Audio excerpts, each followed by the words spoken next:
Hello friends, the epic वैदिक tales में आपका दोबारा स्वागत है।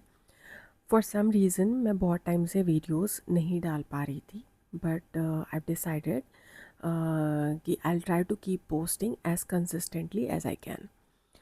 तो आज की वीडियो में मैं एक इम्पॉर्टेंट टॉपिक पर डिस्कशन करना चाहती हूँ।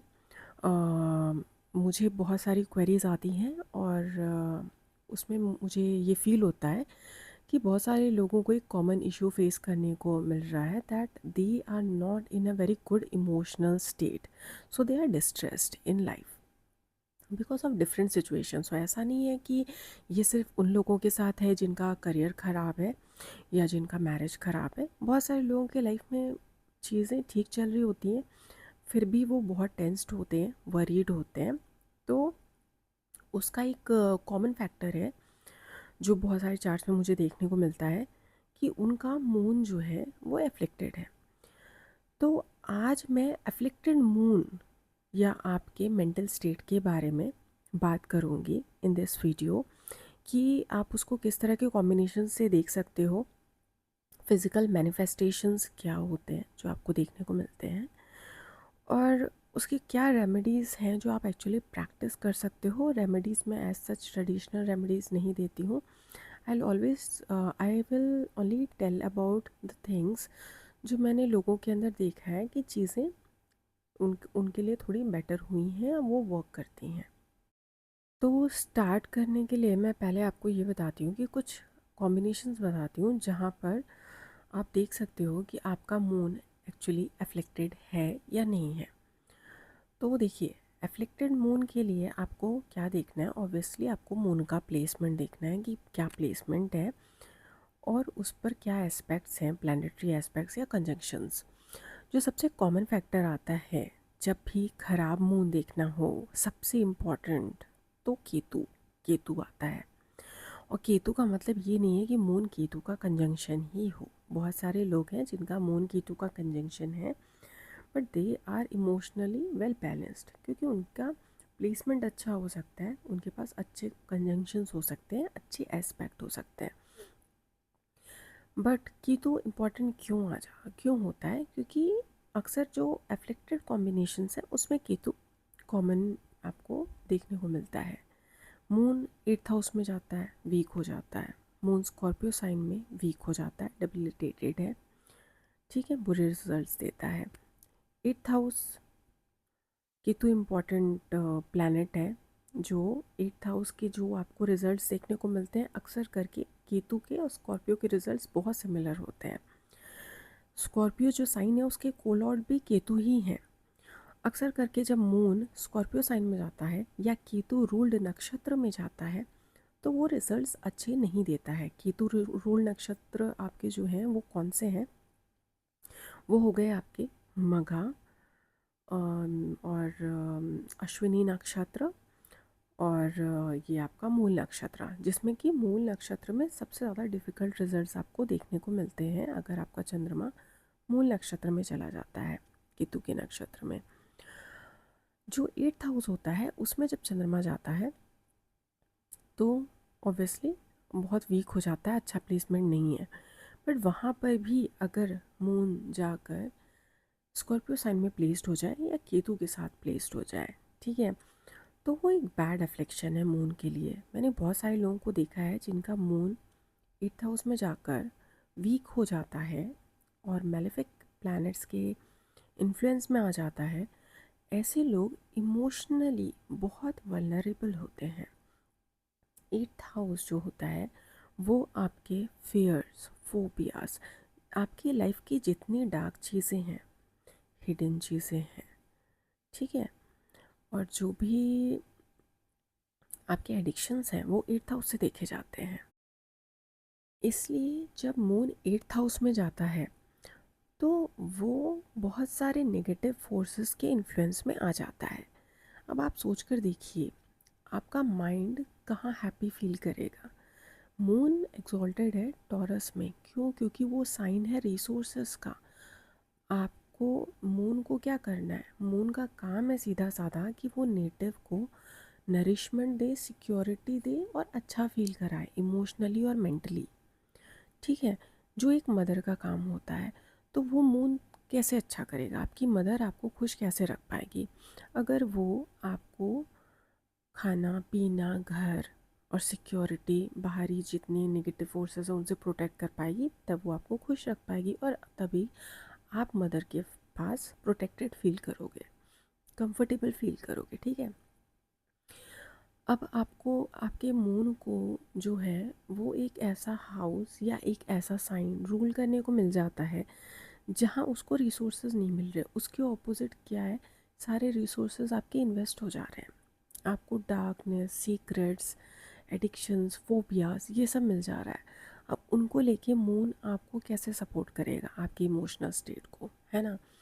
ये एक बहुत इम्पॉर्टेंट रीज़न है कि जो लोग का भी मून 8th हाउस में चला जाता है या स्कॉर्पियो साइन में होता है, स्पेशली 8th हाउस में जाके स्कॉर्पियो साइन में हो, 4th हाउस भी अफ्लिक्टेड हो जाए, सपोज करो कैंसर साइन अफ्लिक्टेड हो जाए, तो ऐसे नेटिव्स का जो इमोशनल स्टेट होता है वो बहुत डिसबैलेंस्ड हो जाता है, क्योंकि उनको कहीं से फिर इमोशनल सिक्योरिटी नहीं मिल रही है ना। तो उनको क्या है कि उनको चाहिए, वो इमोशनली सिक्योर होना चाहते हैं, वो मिल नहीं रहा। तो ऐसे लोग क्या होते हैं, अंदर ही अंदर इनसिक्योर, जेलस टाइप के हो जाते हैं। उनको अटेंशन चाहिए होता है या उनको चाहिए होता है कि कोई उनको अच्छा फील करा सके। ऐसे लोग इसी वजह से इमोशनली भी बहुत सेंसिटिव हो जाते हैं। छोटी छोटी चीज़ों से डरने लगेंगे, इनसिक्योर फील करेंगे, हो सकता है गलत एडिक्शंस पाल लें, क्योंकि कोई भी चीज़ जो उन्हें अच्छा फील कराएगी उसको पकड़ के बैठेंगे, है ना। तो गलत एडिक्शंस में भी पड़ सकते हैं। तो इस वजह से इस तरह का जो पोजीशन होता है मून का वो अच्छा नहीं होता है। सपोज़ करो आपका मून 8th हाउस में तो है, लेकिन आपका जो कैंसर साइन है वो वहाँ अच्छे प्लैनेट्स बैठ गए हैं, जुपिटर जाके बैठ गया है, ठीक है, पॉजिटिव प्लैनेट्स बैठ गए, वीनस बैठ गया है, 4th हाउस में अच्छे पॉजिटिव प्लैनेट्स बैठ गए, तो वो किसी न किसी तरह से इस रिज़ल्ट को फिर बैलेंस करने की कोशिश करेंगे। ये एक अच्छी चीज़ होती है।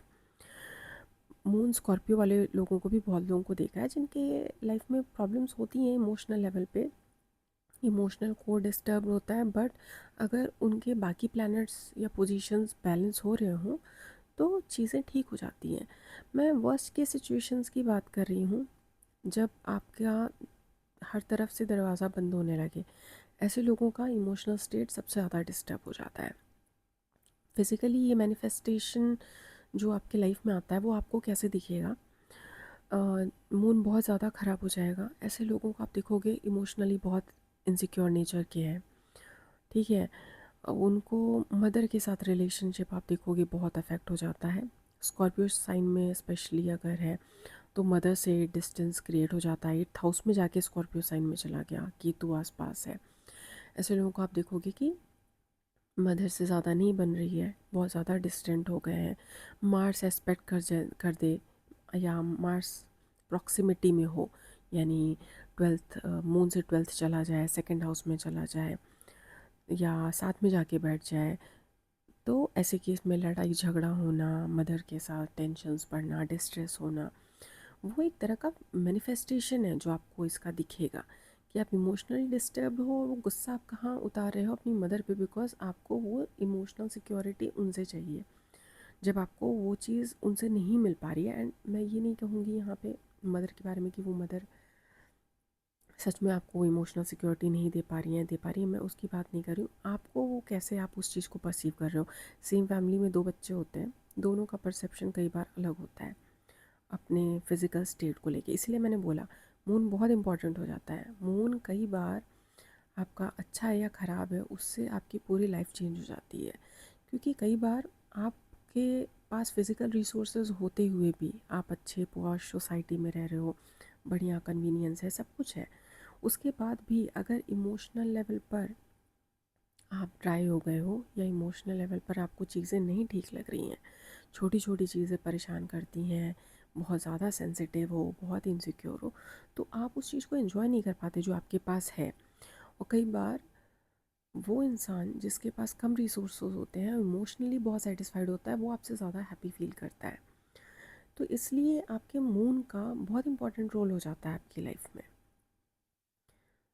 और मून अगर मेलेफिक प्लैनेट्स क्या है, इन्फ्लुएंस में आए तब भी वो डिस्टर्ब होता है। हालांकि प्लेसमेंट अगर अच्छा है तो वो रिजल्ट्स बैलेंस हो जाते हैं। और कौन कौन से फिज़िकल मैनिफेस्टेशंस हैं? अगर आपका मून एफ्लिक्टेड है और 8th हाउस केतु किसी तरह से इन्वॉल्व है या स्कॉर्पियो साइन, तो एक्सट्रीम इंटेलिजेंस, एडिक्शंस या फोबियाज देखने को मिल सकते हैं। बहुत सारे लोग जिनका मून 8th हाउस में है, मैंने देखा है, दे आर जर्मोफोब्स, मतलब घिन आती है, साफ़ सफाई को लेकर बहुत ज़्यादा कंसर्न रहते हैं, गंदगी देखते हैं तो बहुत ज़्यादा एजिटेट हो जाते हैं। And even with Scorpio moon अगर रिफ्लेक्शंस और भी हैं, केतु इन्वॉल्व है, ठीक है, तो ऐसे लोगों को साफ़ सफाई का बहुत ज़्यादा रहता है। या in other cases there can be extreme indulgence also. Indulgence मतलब किसी भी चीज़ को लेकर इतना ज़्यादा, मतलब एडिक्शन होना कि उसी चीज़ में घुसे रहते हैं, बार बार वही चीज़ करते हैं। जैसे कुछ लोग होते हैं जो फ़ोन से एडिक्टेड होते हैं, ठीक है, तो फ़ोन दिन भर रात भर से फ़ोन यूज़ कर रहे हैं या किसी तरह का टेलीविज़न सीरीज़ कुछ देख रहे हैं और उसमें उनका 12-12 18-18 घंटा निकल जाता है और वो किसी और चीज़ पे फोकस नहीं कर पाते। या सपोज़ करिए किसी को किसी और तरह का एडिक्शन भी है, लेट्स से कोई स्पेसिफिक चीज़ है जो खाना पसंद है, तो उसी को बहुत ज़्यादा उसमें इंडल्ज कर रहे हैं। स्वीट या कोई चीज़ ऐसी है जो पसंद है तो वो इतना उसको कंज्यूम कर ले रहे हैं कि वो उनको हेल्थ को उनके बहुत बुरी तरह अफेक्ट करने लग रही है या उनकी लाइफ को अफेक्ट करने लग रही है। तो ऐसे भी चीज़ें जब आप देखते हो तो कहीं ना कहीं एफ्लिक्टेड मून पिक्चर में आता है। जब मून एफ्लिक्टेड होता है तो ऐसे केसेस में आप बहुत बार ये भी देखते हो कि ऐसे लोग इमोशनली बहुत अनप्रिडिक्टेबल हो जाते हैं। किस चीज़ पर बुरा मानेंगे, किस चीज़ पर वो बहुत ज़्यादा सेंसिटिव हो जाएंगे या कौन सी टॉपिक्स उनको परेशान कर सकती हैं, बॉदर कर सकती हैं, ये आप जज नहीं कर पाओगे, है ना। बहुत सारे लोग होते हैं जिनके साथ आप कैजुअली बात कर सकते हो with very much afflicted moon. You have to be very careful क्योंकि उनसे आप बातचीत करो तो कई बार आप उनको ऑफेंड कर सकते हो इवन विदाउट रियलाइजिंग कि आप उनको ऑफेंड कर रहे हो। ओवर इमेजिनेटिव हो सकते हैं कई केसेस में। तो ये कुछ फिजिकल मैनिफेस्टेशंस हैं जो आपको एक एफ्लिक्टेड मून के साथ देखने को मिल सकते हैं। रेमेडीज़ पे मैं बहुत ज़्यादा बात नहीं करूँगी क्योंकि अगर आपके चार्ट में कोई कॉम्बिनेशन है तो वो मैनिफेस्ट होता है किसी न किसी फॉर्म में। हमारा लाइफ का पर्पस होता है हमारे कार्मिक डेट्स को बर्न करना, तो जो हमारा कर्म है वो हमें करना है और जिस तरह की सिचुएशंस लाइफ में आनी है अक्सर करके हमें उन्हें फेस करना ही पड़ता है। लेकिन अपने साइड से जो हम रेमेडीज़ कर सकते हैं, अपने लाइफस्टाइल में जो चेंजेस कर सकते हैं जिससे चीज़ें थोड़ी बैलेंस आउट हों, जैसे जो पॉजिटिव चीज़ें कर सकते हैं वो यही है कि जैसे मून अगर इन्वॉल्व है सपोज़ करिए, तो मदर और वाटर ये दो इम्पॉर्टेंट चीज़ें हैं। वाटर आपके लिए रिसोर्स है, इम्पॉर्टेंट रिसोर्स है, तो उसे बहुत इंसाइटफुली कंज्यूम कीजिए। बहुत सारे लोग हैं जिनका मूड ख़राब होता है, वो बहुत पानी वेस्ट करते हैं। उनको पानी को लेकर पर्टिकुलर होना चाहिए, पानी कैसे कंज्यूम करना है कि आप उसे वेस्ट ना करें, उसको रिसोर्स की तरह यूज़ करें, ये आपको समझना चाहिए, बैलेंस करना चाहिए। हद से ज़्यादा साफ़ सफाई रखना अच्छी बात है, हद से ज़्यादा इंडल्जेंस प्रॉब्लम करती है।